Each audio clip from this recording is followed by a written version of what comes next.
Hello and welcome back. And for today's video, I want to show you a way to control your simulations in Geometry Node. Well, you can design your simulation to emit particles only at a certain range of frames, or you can design it to change direction on those frame ranges. And of course, these are not all the use cases that you can do with this, but I'm sure that you guys are more talented than I am and you can figure out more use cases on your own. All right, then let's get right into it. So let's open up a new Blender file here, and I'm using Blender 4.0. And let's move to the geometry node section here. I'm going to click on new, and let's add a basic simulation setup so that we have something to manipulate.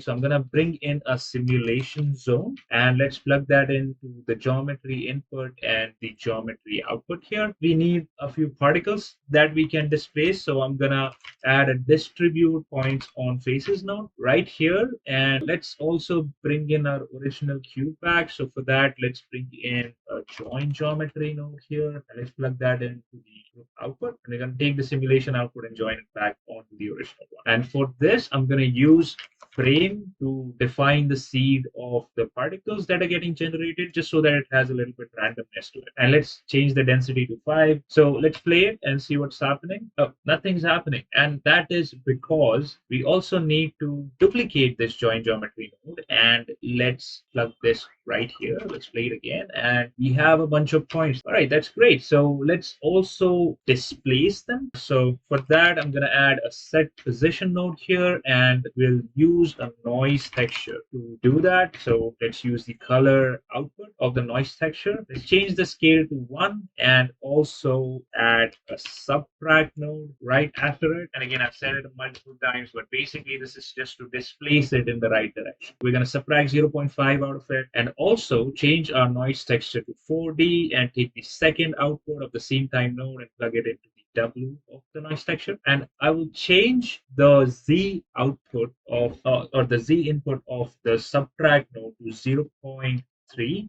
just so that the displacement happens somewhere in the upper direction. So let's play it and see what's happening. All right, so we've got some basic displacement here. How do we now change this to make sure that these particles are only emitted on a certain number of frames? For that, we'll first need to know which frame we are sitting on at this point. So let's take this frame output here, and I'm going to say if the frame is greater than or equal to 50, then let's say emit the particle.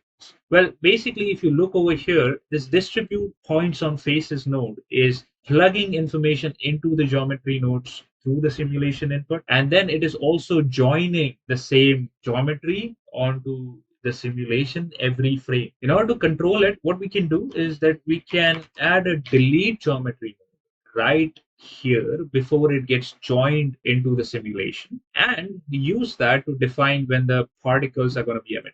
So let's refresh the simulation and let's see what happens. Here it is, as soon as it reaches 50, it just deletes it. And that is because we are saying that if it is greater than equal to 50, and say that it is true. So if it's passing the true value into delete geometry node, it's going to delete anything after frame 50. So let's make it a little bit more dynamic. So I'm going to duplicate this node, and let's change it from greater than equal to less than equal to. And I'm going to take the frame and plug this right here, and let's change it to 100. So what I would like to do is that I would like to emit particles whenever my frame is somewhere between 50 to 100. And except for that, it shouldn't emit any particles at all. Since I have these two values, I can combine them together using an AND node. It defines that this and this value should be true, and only then the output of this would be true, or else it would be false. So we'll take this and let's plug this right here. And again, we want the opposite of this, not exactly this.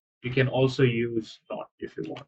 So not is just basically going to invert the value that's coming out here. So let's plug this into the delete geometry node. Let's refresh it and let's see what happens. As soon as it reaches frame 50, it's emitting particles, and once it crosses frame 100, the emission stops. All right, so again, we can duplicate this multiple times and create different ranges for it to do the same thing. Like for example, I can also say that now that it's emitting anything emitting particles between 50 and 100, I wanted to emit between 150 and 200 as well. And let's take this and combine it together with the node that is called OR, and basically outputs a value of true only when both of these scenarios meet. Only if it is between 150 and 200, it's going to output true. But for OR, it will output true if this scenario is true or this scenario is true. And that's what basically OR means. So I'm going to take this and plug this into the NOT node, and let's refresh it and let's see what happens.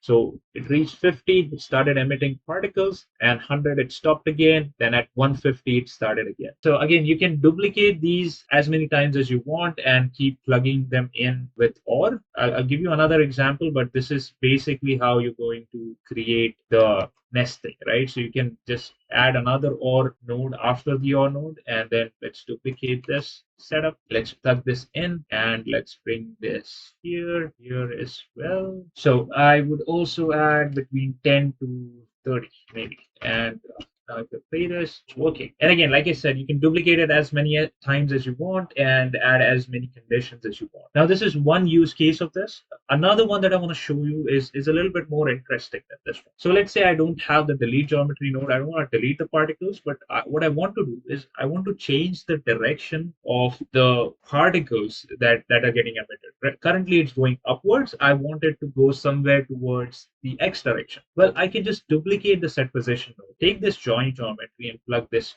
here. And let's also duplicate the subtract node, take the noise texture. We'll just use the same one. You can again use a different one as well if you want. Let's change the value here. And since we wanted to move towards the x-axis, I'm going to change the value of the x-axis to 0.3. Let's take this and plug it into the offset of the set position. There is a node, and I love this node because it gives me so much flexibility. And this node is called a switch node. So I can just bring in a switch node and plug this original set position into false, and let's plug the new one into true. Let's take the output of the switch node and add it to the geometry node. Now that we have created this condition here, we can just, and again, we don't need the NOT because we're not deleting the particles anymore. We need it to be exactly how we designed it. So I'm going to take the output of the OR and plug it into the switch. Okay, now if I play this, let's see what happens. So after every frame that I've defined, it is changing the direction of the particles that it's moving in. And again, there are so many different use cases that you can do with it, but these are the few that